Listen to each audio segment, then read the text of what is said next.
Hello everyone, welcome to English classes by Anita. Students, today I am going to explain a poem Going for Water from class 8 New Oxford Modern English. Students, I will read this poem stanza wise and explain in Hindi. So be with me and get ready for understanding.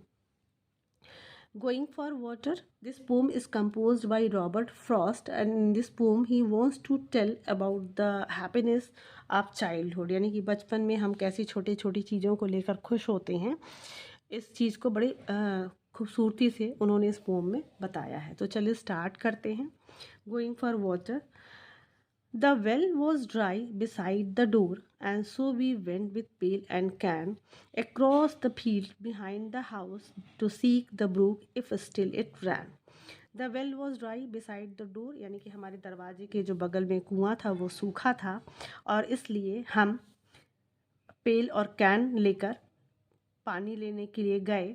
Across the field behind the house, जो हमारे घर के पीछे खेतों के उस पार एक झरना था और ये झरने को खोजने गए कि क्या वो अभी भी बह रहा है। यानी कि जो पहला स्टेंजा है उसमें पोएट बताता है कि जो हमारे घर के पास का जो कुआं था वो सूख गया था और इसलिए हम लोग पानी लेने के लिए अब पेल और कैन लेकर, यानी कि बाल्टी और कैन लेकर जाते हैं अपने खेतों के उस पार जो घर के पीछे था और उस झरने की खोज में ये देखने के लिए कि क्या अभी भी वो बह रहा है या नहीं। Not loath to have excuse to go, because the autumn view was fair, though chill, because the fields were ours, and by the brook our woods were there. No loath to go, have excuse to go, जाने का कोई बहाना नहीं था, यानी कि हमें बाहर निकलना था तो जाने का कोई बहाना नहीं था।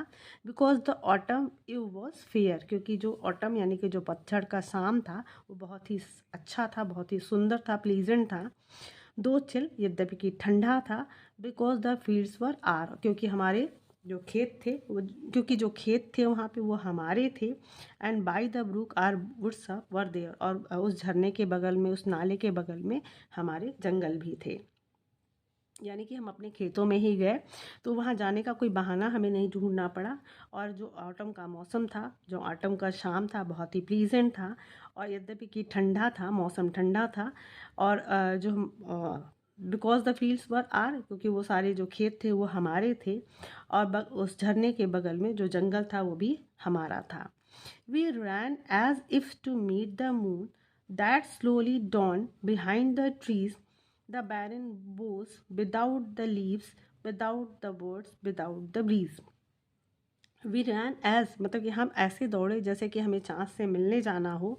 That slowly dawn behind the tree, जो कि धीरे धीरे पेड़ों के पीछे से उग रहा था, यानी कि पेड़ों के पीछे से चाँद निकल रहा था। The barren boughs without the leaves, और जो बैरन बोज यानी कि जो पेड़ों की डालियाँ थीं, शाखा थीं, बिना पत्ते के थी, यानी क्योंकि पतझड़ का मौसम था तो जो डालियाँ थीं, बोझ थी, यानी कि जो टहनियाँ थीं वो बिना पत्तों की थीं। विदाउट द बर्ड्स, वहाँ पे कोई चिड़िया नहीं थी। विदाउट द ब्रीज, और कोई हवा भी नहीं बह रही थी, यानी कि पतझड़ का मौसम था और हम ऐसे दौड़ रहे थे जैसे कि हमें चाँद से मिलना हो। और जो चाँद धीरे धीरे पेड़ों के पीछे से निकल रहा था और जो टहनियाँ थीं वो बिना पत्तों की थी और वह उस पर चिड़िया भी नहीं थी और हवा भी नहीं बह रही थी। Third stanza. But once within the wood, we paused like gnomes that hid us from the moon, ready to run to hiding new with laughter when she found us soon. But once within the wood, लेकिन जब हम जंगल में पहुंच जाते हैं, एक बार जब हम जंगल में पहुंच जाते हैं, we paused, हम रुकते हैं, like gnomes that hid us from the moon, और बौनों की तरह हम कोशिश करते हैं कि हम मून से, यानी कि चाँद से थोड़ा छिप जाएं, चाँद हमें देख ना सके। Ready to run to hiding new, और हम दौड़ते हैं, मतलब इस दौड़ने के लिए तैयार होते हैं, छिपने के लिए तैयार होते हैं। यानी कि हमें हम वहाँ पे कुछ गेम्स खेलते हैं, जैसे कि मतलब ऐसा लगता है जैसे कि हम मून से हाइड एंड सीक खेल रहे हैं, छुपा छुपी का खेल खेल रहे हैं। With laughter when she found us soon, और हम हंसते हैं जब हमें चाँद फिर से पकड़ लेता है, यानी कि जब हमें फिर से पा जाता है तो हम हंसते हैं। यानी कि जब हम जंगल में एक बार पहुंच जाते हैं तो हम वहाँ रुकते हैं और like gnomes that hid us from the moon, और हम बौनों की तरह चाँद से छिपते हैं, यानी कि चाँद से हम हाइड एंड सीक खेलते हैं कि चाँद हमें खोज ले। Ready to run to hiding new, और हम लोग हाइडिंग न्यू मतलब कि हम नई नई जगह पे तैयार होते हैं छिपने के लिए। With laughter बेंसी found us soon, और जैसे ही वो चाँद हमें फिर से खोज लेता है तो हम ज़ोर से हंसते हैं, यानी कि हम मून के साथ हाइड एंड सीक खेलते हैं। Each laid on other a staying hand to listen, we dared to look, and in the hush we joined to make, we heard, we knew, we heard the brook.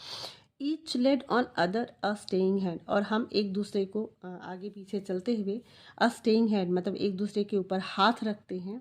to staying hand मतलब कि रुकने के लिए हाथ रखते हैं। to listen सुनने के लिए। एर वी डेयर टू लुक मतलब कि हम डेयर टू लुक मतलब हम किसी तरीके से साहस करते हुए सामने देखने के लिए एक दूसरे को रोकते हैं, यानी कि हाथ देकर रोकते हैं।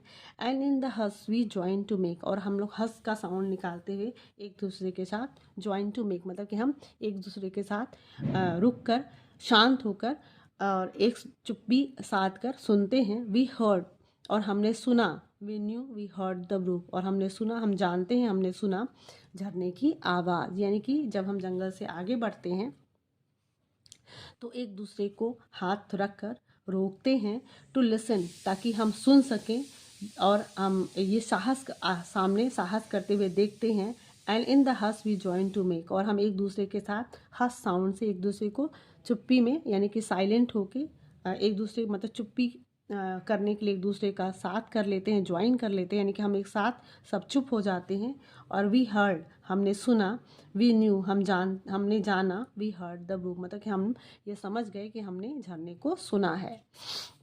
अ note as from a single place, a slender twinkling fall that made now drops that floated on the pool like pearls, and now a silver blade. A note as from a single place मतलब कि a note मतलब कि आवाज़, मतलब कि हमें एक note हमें मिलता है, एक आवाज़ मिलती है। फ्रॉम अ सिंगल प्लेस मतलब एक इकलौती जगह से हमें एक नोट मिलता है। A cylinder tinkling fall that means, a cylinder tinkling मतलब कि हमें एक थिन मतलब कि बहुत पतली सी और किसी चीज़ के गिरने की आवाज़, मतलब कि टिंकलिंग मतलब होता है एक मेटलिक साउंड, जैसे कि कोई घंटी बजे तो एक जो साउंड आता है, तो एक ऐसी ही वो उस पानी के गिरने से एक पतली सी थिन आवाज़ जो आ रही होती है। Now drafts that floated on the pool, जो कि जो पानी की बूंदें हैं, that floated on the pool जो कि उस ब्रूक पे उस झरने पे तैर रहे थे। लाइक पर्स ऐसे लग रहे थे जैसे कि वो मोती हों, यानी कि चाँद की रोशनी में वो छोटे छोटे जो पानी की बूंदें थी वो मोती जैसी दिखाई दे रही थी। And now a silver blade, और उसकी जो गिरने का जो लाइन था, यानी कि जो चाँद की रोशनी में उस पे चाँद की रोशनी के पड़ने की वजह से ऐसे लग रहा था कि वो चांदी की ब्लेड है, यानी कि जो पानी की धार है वो चांदी की ब्लेड जैसी दिखाई दे रही थी। यानी कि हम झरने पर जब पहुँचे तो a note as from a single place, यानी कि उस सिंगल प्लेस से हमें एक नोट मिला जो कि हमें एक फॉल द मीट, यानी कि जो आवाज़ से एक सिलेंडर टिंकलिंग की जो थिन पतली टिंकलिंग की आवाज़ आ रही थी, जो मेटलिक साउंड आ रहा था। और now the drops the floated on the pool, और जो पानी की जो बूंदें जो उस तालाब पे तैर रही थी वो चाँद की रोशनी में मोती जैसी दिखाई दे रही थी, और वो उसकी जो धार थी वो एक सिल्वर ब्लेड की तरह दिखाई दे रही थी, चमकदार दिखाई दे रही थी। Robert Frost. So students, I hope आपको ये पोएम बहुत अच्छे से समझ में आया होगा, और if you like the explanation do share with your friends, and very thank you for watching.